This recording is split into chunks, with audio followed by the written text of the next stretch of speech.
Did Shakeel Moore change Kansas's season and turn them into a real Final Four contender?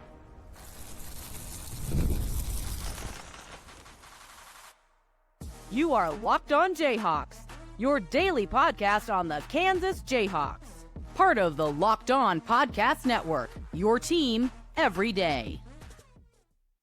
I'm Derek Johnson. Thanks for making Locked On Jayhawks your first listen every day. Thank you to the everydayers catching each and every show. Thank you for listening wherever you hear podcasts or on our YouTube page. On today's edition of Locked On Jayhawks, we're talking a little Shakeel Moore for KU MVP. Is he the reason why Kansas is now Final Four worthy? Were they before or are they now? Is this sustainable? We're going to be breaking down what he has brought to the team and why he has turned them from just kind of a decent top 25-ish team to all of a sudden one that feels like they are rolling at the right time of the season. We're also going to finish up with a little KU football roster, biggest questions and strengths on the roster to this point in time based on the portal additions. Before we get into any of that, today's episode of the show is brought to you by Game Time, where you can get tickets for KU's next home game against Kansas State. Download the Game Time app, create an account, and use code LOCKEDONCollege for $20 off your first purchase with Game Time. All right, we're going to start with Shakeel Moore. So why Shakeel Moore makes Kansas a Final Four contender? I think first you have to start, Kansas was reeling before Shakeel Moore entered the starting lineup, and you look at it, Kansas had just lost to West Virginia, right? Kansas now 3-0 with Shakeel Moore in the starting lineup. They just lost to West Virginia at home in Allen Fieldhouse, above all things. That gave them 3 losses in 5 games. There was a change needed. Something needed to change for KU overall as a team. And obviously things have changed a little bit. They're playing much better ball. Doesn't guarantee they're going to finish this way. And obviously a tough game upcoming with Iowa State. But it feels like they have been a different team since adding Shakeel Moore into the lineup. They've earned 3 straight Big 12 wins. All of them have been by double digits. It's the first time that Kansas has won 3 straight Big 12 games by double figures since February 11th through February 18th of the 2022 to 2023 season with Jalen Wilson and company when they won at Oklahoma, at Oklahoma State, and at home against Baylor. But you look at a site like Bart Torvik. So Bart Torvik, you're able to go in and take a look at since certain dates. Since January 4th. So KU played that Sunday. They actually played on January 5th. That was Shakeel Moore's first start. But I wanted to include January 4th for the data because that is that full weekend slate of college basketball games. That Saturday and that Sunday. So since January 4th, which, yes, that's like less than 10 days worth of action, Kansas rates just outside the top 100 on offensive efficiency on Bart Torvik. That is very bad. Why is this me, talking up this stat? Yet they are still top 5 overall, coming in at number 5 on Bart Torvik since January 4th. And you might be thinking, if their offense rates that low, how the heck are they top 5 overall? It's because they have the number 1 defense in the country during that span. Now, again, that's a very small sample size. That's 3 games worth of data. That's a 10-day span of basketball, right? And it's definitely more than just Shakeel Moore. Like, it's not just Shakeel Moore as a part of that. Like, there are other things you can point to. KJ Adams is doing a better job rebounding, and, Ryland Griffin is maybe finding his stride. Like, there's other things that you can point to of why they're playing better in addition to that. But, like, it's very easy to just point this together and be like, KU's playing better. Shakeel Moore looks pretty good, and Shakeel Moore is now starting. And it's not just that Shakeel Moore is starting. Like, this isn't the difference of Shakeel Moore was playing 18 minutes per game off the bench, and now he's playing 22 minutes per game as a starter. He just basically wasn't really playing. And part of that was because the injury, he had the slow start to the season. Now there's the bigger load. And it basically went from just like an off switch to maybe he was playing 5 minutes a game to all of a sudden like an on switch. You are now playing big minutes and you are starting at this point in time. And I really do think he is as big of a reason of anything because he creates steals. He stays in front of offensive players. He just makes opposing players feel uncomfortable. Kansas needs Shakeel Moore's athleticism.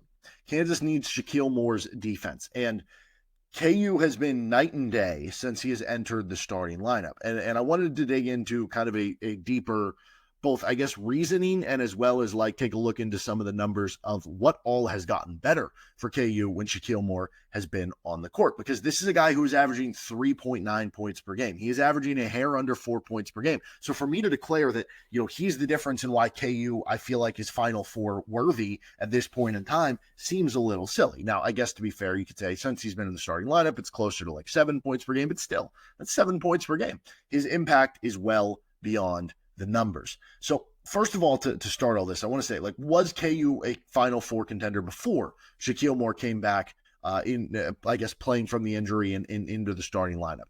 You could make the argument that they still were. This team that's been ranked in the top 15 all season long, like, even if they were outside the top 10 before on like Ken Palm or in the AP poll before he entered the starting lineup, you're still probably looking to get like a 4 or 5 seed. And like we see those teams make deep runs in the tournament all the time.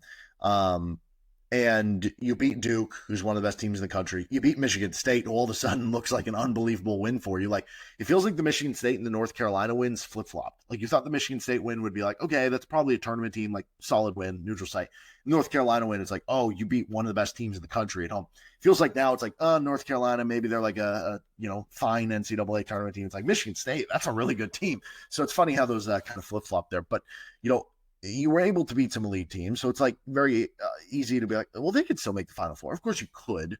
But like when you were viewing them in the lens of like other Final Four teams that Bill Self has had, other Final Four teams that Kansas had, or like what I say kind of Final Four worthy, like you feel, I don't know, it's one of those things you can't exactly pinpoint. They have to have this record or they have to do this or that. You just have that feeling. And I think a lot of people didn't have that feeling about this team after they had lost 3 of 5, after they had lost at home to West Virginia. And even with those wins over Duke and Michigan State, you could point back to the season before where they beat UConn, where they beat Houston, but they just weren't consistent enough. They didn't really find their identity as a team. They had some injury problems and whatever problems you want to point to, that it just didn't come together. And that didn't feel like a Final Four team either. And this one was teetering on that edge, but since Shakeel Moore's been in the starting lineup, they feel a lot more just like that. It feels like there's more consistency. It feels like there's more of a team identity. It feels like the roles of the players are starting to shape this team even more. And when you look at the defense he adds, it becomes, I think, even more prominent because of the fact that Kansas is far from an elite offense right now. You look at like Ken Palm or Bart Torvik, they're outside the top 30 in offensive efficiency. I mentioned that over these last 3 games, as good as they've been overall and on defense, it's not because of the offense. They rank outside the top 100 in that span. So you better be awesome on the defensive end of the court. And that is what Shakeel Moore can bring to the table. If you're watching on YouTube, this will be kind of cool. I'm going to be showing you some stuff from CBB Analytics, which is where I get a lot of my numbers. If you're listening on an audio element, I'll try to explain this stuff as best as possible. But, check out our YouTube page if you haven't before.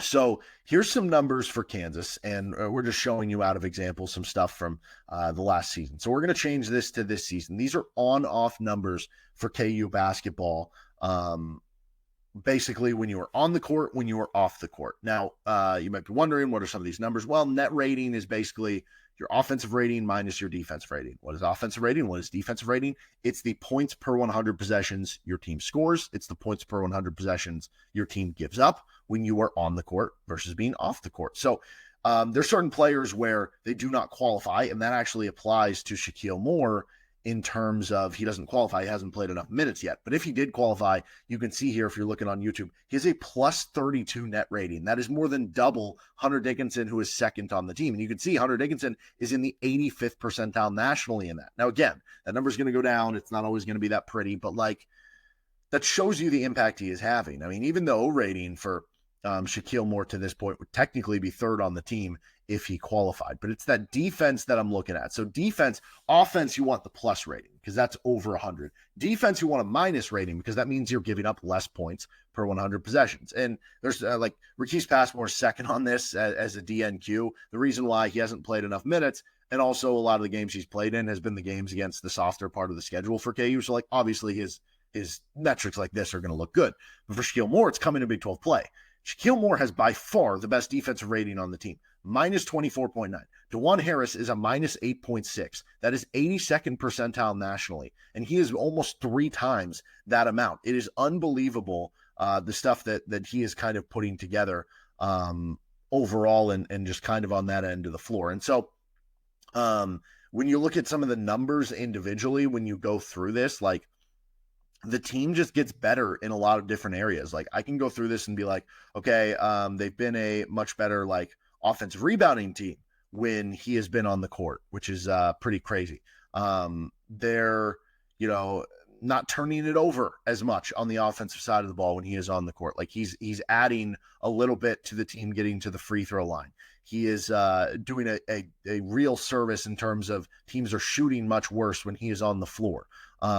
He has been really important in forcing turnovers, right? He has one of the higher turnover on-off numbers for KU on the defensive end of the floor. That as a team, Kansas is, getting a lot more turnovers when he is out on the floor. So I think you look at it if you're KU, and I find it just like very interesting all the ways that he has impacted things, that he is raising what this team is on the defensive end of the floor. He is raising this team's floor by having another ball handler, by taking pressure off Dajuan Harris when he's on the floor, and also allowing Dajuan to get a better rest when he's off the floor to be the best version of Dajuan Harris.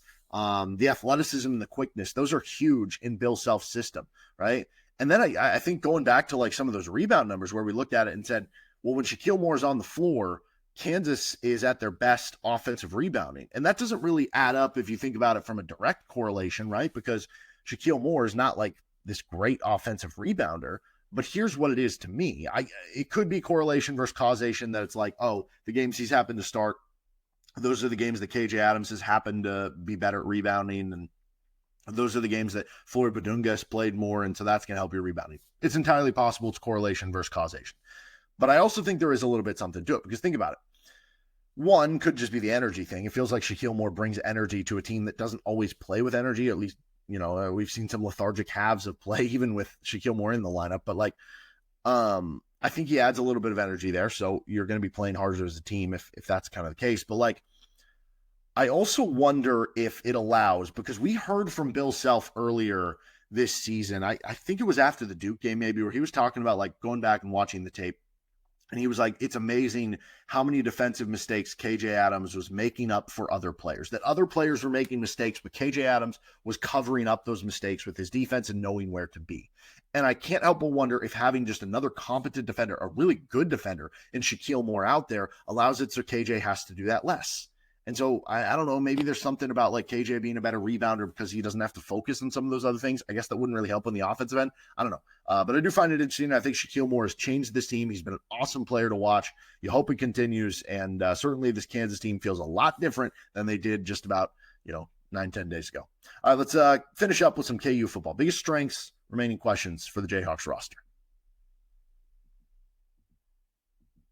This episode of the show is brought to you by Game Time, which is a new feature called Game Time Picks that gets tickets for events even easier, makes getting them even easier. It filters out the fluff to show you only incredible deals on great seats, so you don't have to waste time searching through thousands of tickets. And I'm looking right now for the Kansas State-Kansas game, and you can get floor side seats if you got a little extra money burning in the pocket from Christmas for a little over $1,000. But if you're looking for something a little bit more affordable, here's the go-to that I would bring up. Okay, there's the KU UCF game. This would be a good one to bring the family to, because you can get in on Tuesday, January 28th. You can get in, I'm looking at section 12 for $57. That's one of the Game Time picks. So you can take those and take the guesswork on buying tickets with Game Time. Plus, you can see the seat views. Download the Game Time app, create an account, and use code LOCKEDONCollege for $20 off your first purchase. Terms apply. Again, create an account and redeem code LOCKEDONCollege, LOCKEDONCOLLEGE for $20 off. Download Game Time today. Last minute tickets, lowest price, guaranteed. Thank you for joining us on Locked On Jayhawks, and don't forget to check out Locked On College Basketball or Locked On College Football for your second listen every day. We will have a Kansas-Iowa State preview on tomorrow's episode of the show. All right, little KU football here. What are the biggest strengths? What are the biggest questions for this KU football roster now that the transfer portal feels like it's kind of winding down for the winter semester? KU could still add something, but at this point in time, certainly feels like they are being closer to winding down to that point.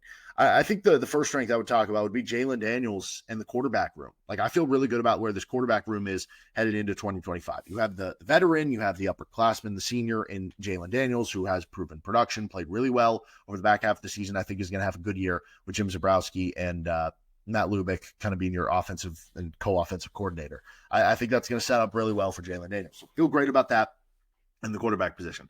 I feel better about the backup quarterback position this year than I did in 2024, or will this year, than in 2024, because even though it's similar faces, Cole Ballard and Isaiah Marshall, it's another year of seasoning for both guys. And I don't know how ready Isaiah Marshall was this past season if he would have had to been thrown into the fire. But I think he'll be a little bit more ready next season. Plus, you add David McComb into that room, who I think very highly of. So feel good about that. I also feel great about the coaching staff. I know that's not exactly player personnel for the roster, but it still is part of it. And I have loved the hires in the offseason of Lance Leipold, who I think is a very good coach.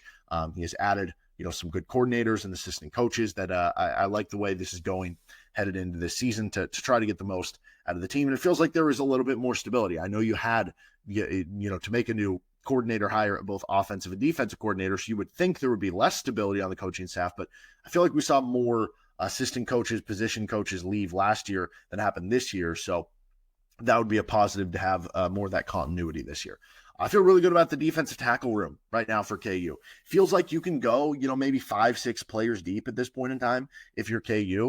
You love the addition of bringing Gage Keys back into the fold, but DJ Withers and Tommy Dunn had some really good flashes this past season. Blake Harold might have been your best defensive tackle this past year, and he's just going to be a redshirt sophomore in the 2025 season. You also have Keenan Caldwell, who actually had a really good year in the limited amount of playing time that he got, plus, like I said, Gage Keys, and then you have some other young players for depth behind them, a few behind them. But I feel really good about it, kind of those main 5 that can rotate in there and make a big impact for KU on that interior of the defensive line, both in run stopping and in pass blocking, or pass rushing.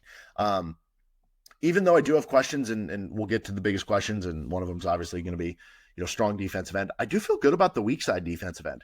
Right? You have Dean Miller, who was a second-team All Big 12 pick, and he's coming back. This is the first time in the Lance Leipold era that they will return the player who led them in sacks from the year before. It was Kyron Johnson in year 1. He graduated, gets drafted by the Philadelphia Eagles. It was Lonnie Phelps in year 2. He goes pro early, ends up getting an undrafted free agent deal with the Cincinnati Bengals.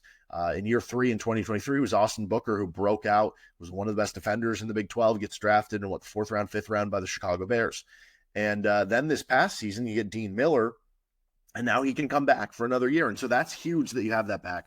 If Dak Brinkley or Caleb Redd, who are both former highly recruited guys who will be redshirt freshmen, if one of those two breaks out, that gives you even more there, right? And then with Bai Jobe, Dylan Brooks, I don't know which of those is going to play strong side defensive end, which is going to play weak side, or both going to play strong. I don't know. But that's another possible body you could have at this position. And then you got 2 talented freshmen in Adrian Hawley and Garrett Martin, which again, we'll see which side of those defensive ends they end up playing. But I do feel good about the weak side room if you can just kind of bolster that strong side of things. I really like the athletic tight end room. If you're looking at things, I think Kansas is going to be really set up to have good receiving tight ends this year, right? Deshaun Hanukkah coming back from the Achilles injury, that's a tough injury to deal with, to where I don't know what to expect from him, right? It's been a few years since he's even played football in terms of actual game, and coming off that injury. I think we were talking to Deshaun Hanukkah last year and he would have been healthy. I think he would have had a real good impact on the team, but you don't know that for sure. So it was nice to go out and get Keon Burnett, because it gives you a little bit of coverage that if Hanukkah ends up having to be the backup, that's totally fine. If Hanukkah ends up coming back fully healthy and is the starter, great as well. But I think Burnett is in for a big season. You look at some of the numbers that Mason Fairchild put up, or Jared Casey put up when you had Andy Kotelnicki and Jalon Daniels working together, or with Jason Bean too. And I think it's going to be more to that this year than we saw where it wasn't as much tight end usage this past season. But I think both those guys can figure it out. And I also think Leighton Cure in his second year, because let's not forget, Leighton Cure was coming off a season-ending injury from a year before transferring to Kansas. I think he'll be back to an even better, more athletic player. That I really like the athleticism of this tight end room for Kansas. And then the interior of the offensive line, I feel pretty good about for Kansas, because I have no idea who one of the starting guards is going to be, but that's how much I really like the start of Bryce Foster, who arguably will be the best center in the Big 12 this season. And obviously Kobe Baines, I think very highly of as well. Now, is the other guard going to be like Nolan Gorchika? Is it going to be like a Tavaki Tuikolo Vatu? Is it going to be a James Livingston? There's a lot of guys you could go with here. Is it going to be Tyler Mercer, right? The transfer from North Texas. I have questions about who that other guy is going to be, but I feel like the insulation around them is going to be so good that I think they're going to be set up to be really good on the interior of that offense line. And I like Calvin Clements as well, but I have maybe questions about who's going to be the other tackle right now that leaves me to just focusing on the interior of the offensive line here. All right, what are the biggest questions of the team? We'll discuss that. This is Locked On Jayhawks. And this episode of the show is brought to you by Wayfair. After the holiday hustle, there is nothing like giving your home a little TLC. I always find it decluttering and refreshing my space kind of helps me get back into a routine. Sometimes I can get a little stressed out if things are a little too cluttered up. There's too much, too many of my daughter's toys. That can happen with young babies all around the floor. And it's like, gotta clean this stuff up. So whether you're tidying up, clearing out, or just want to give your space a new look to start the new year, Wayfair has everything you need, all within your budget. Of course, there's a ton you should go check out because like I also have a dog and like you can get dog beds on there, weatherproof dog beds. So like there's all sorts of stuff you can get with Wayfair. Give your home the refresh it needs with Wayfair. Head to wayfair.com right now. That is wayfair.com, WAYFAIR.com. Wayfair, every style, every home. Finishing things up on this episode, what are the biggest remaining questions for the KU football roster headed into 2025? And thanks for joining us on the show. We'll have a Kansas-Iowa State preview on tomorrow's episode and then a KU-Iowa State recap coming up after the game. Certainly a big one in Ames for the Jayhawks and the Cyclones. So for KU football, we talked about with the defensive end, like I feel good about the weak side, but do they have enough at the strong side defensive end? Because you look at it right now, and typically that's a position where you want somebody who's closer to like 255, maybe 260 pounds. By Job, I think is somebody who I look at as being a possibility to play there. He was listed at 240 by KU. I remember seeing somewhere else like coming into before he was at KU. Maybe he was closer to like 250. But like you look at it, like Jeremy Robinson, who was there this year, he was like 255. I think Malcolm Lee, who was there before them, was at like 265, something like that. So by Job is only 240. So you're going to have to add weight to him, which they obviously can. Like that's part of the beauty of the offseason. But it might be a lot to add 15, 20 pounds to a guy, but still. Then you look at Dylan Brooks for KU, and like maybe he's somebody who can play that position, also listed at 240. He's coming off a season-ending injury. So is it going to be too hard to come off a season-ending injury while you're rehabbing just to get back to playing and adding all that weight? I don't know. You look at Dak Brinkley, right? Like that's even lighter on the weight scale, so to speak. Like are Adrian Hawley or Garrett Martin is true freshman going to be ready to play right away? And then with Dean Miller, like he had to add weight just to be able to play the weak side defensive end, right? Just to get on the field. So that kind of is the big question. Like who's going to be that strong side defensive end? How ready is the backup quarterback going to be? I mentioned I like the quarterback room. I like the pieces at the backup quarterback room, but it still is a little bit unproven of who that guy is going to be. But I feel pretty good about that one with the amount of options KU has at the very least. How is DK McDonald going to be coaching the defense? That'll be interesting, right? Is there going to be more, 3 corner looks or 3 safety looks? Is it going to be predominantly 4-2-5? Is it going to be still 4-3 in a lot of different ways? Like, is he going to be more aggressive? Is he going to call more blitzes? I think that'll be very interesting with KU. Is the overhaul of linebackers to help with that play calling? Like, is that enough for KU to be at least like a decent linebacking room, or even better, to be a strength in the Big 12? Because the linebacking room struggled for KU really every year so far in the Lance Leipold era. But at the same point in time, you could probably argue it's gotten maybe a little bit better each and every year. It's just that the bar was set low in the first year, that it's just like, okay, it's gotten a little bit better each and every year in terms of the production there, but it still has not been like top half of the Big 12 level. Is Bengali Kamara and Joseph Sipp and Trey Latham, like, is that enough to change things around? I think that kind of remains to be seen, even though I think there is some hope about it. I have a little bit of skepticism there. Do they have a great running back? Right, you lose Devin Neal. Can somebody step up to being a great running back, or do you just have just some guys, so to speak, right?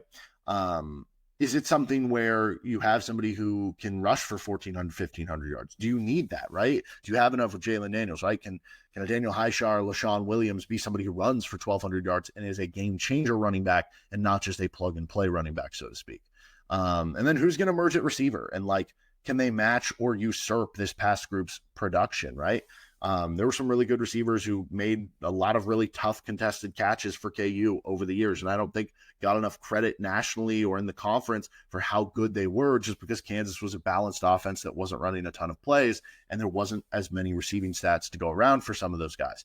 But now in a system where if play calling is going to be more like it was in the bowl game, where there are going to be more opportunities for the receivers like it was in that guaranteed rate bowl when Chip Zabrowski was calling plays, does that mean that receivers are going to usurp the production, but are they going to still be as good? That'll be interesting. Who's going to be the number one receiver for KU. How are they going to round out the offensive line, right? That other tackle position, that other guard position, who's going to fill out the depth? And then I think the last one here is, even with young talent and transfers, because they've added some good, solid transfers, right? DJ Graham and Jaleel Hurley from Alabama, and they have some really young players who are former highly recruited guys like Jamil Croft and Jacoby Davis and Andre Gibson and Austin Alexander and Demarius McGee, like guys who, Jalen Todd, right? We saw him at the end of the season. Guys who are players that you expect to be good players at KU, but are they going to be ready right away? And how close can you get to the production of Kobe Bryant and Mello Dotson, right? Because that's not easy shoes to fill.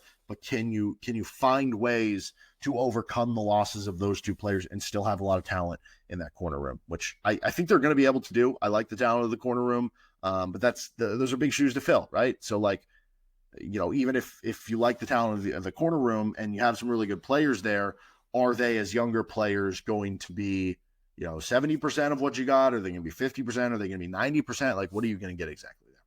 That'll do it for this episode of Locked On Jayhawks. You can find our show anywhere you get your podcast, including on our YouTube page. We'll be back for a Kansas-Iowa State preview. See you tomorrow.